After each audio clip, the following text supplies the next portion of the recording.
ทางประธานและเพื่อนทุกคนกันจะกันไว้ประดับให้พวกเขาคิดฮอด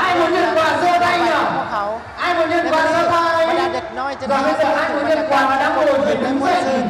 สำนักสนุกรู้สึกว่าเขาได้กลับไปสมัยที่เขาเป็นเด็กน้อยด้วยความปรารถนาดังเก่าอาร์เทมิสได้จัดการเพื่อต้อนรับงานบุญเทศกาลไหว้พระจันทร์ให้กับบรรดาผู้อยู่อาศัยลูกค้าที่เป็นเด็กน้อยได้เต็มรูปได้เต็มอากาศเฮ็ดโคมไฟบรรดาเด็กน้อยเรียนวิธีการตกแต่งกับของขวัญที่ตนเองมักโดยเฉพาะงานบุญพระจันทร์เต็มดวงได้จัดขึ้นในวันที่ดวงเดือนเต็มดวงที่สว่างที่สุดในปีก่อนเริ่มงานมีบรรดาเด็กน้อยจำนวนหลายได้รวบรวมอยู่ที่สถานที่จัดงานเพื่อรอท่ากันเริ่มงานทุกคนล้วนสนใจรายการให้ดอกไฟของบรรดาเด็กน้อยเวทีเป็นบ่อนที่จะพิสูจน์ความสามารถในการร้องเพลงของบรรดาเด็กน้อยพวกเขามีความมั่นใจที่จะแสดง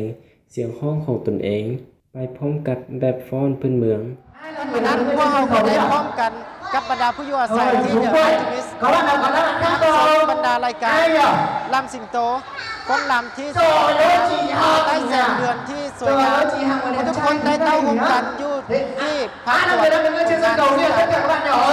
มีความสุขกับครอบครัวและช่วงระยะเวลาที่สุดที่สุดในชีวิต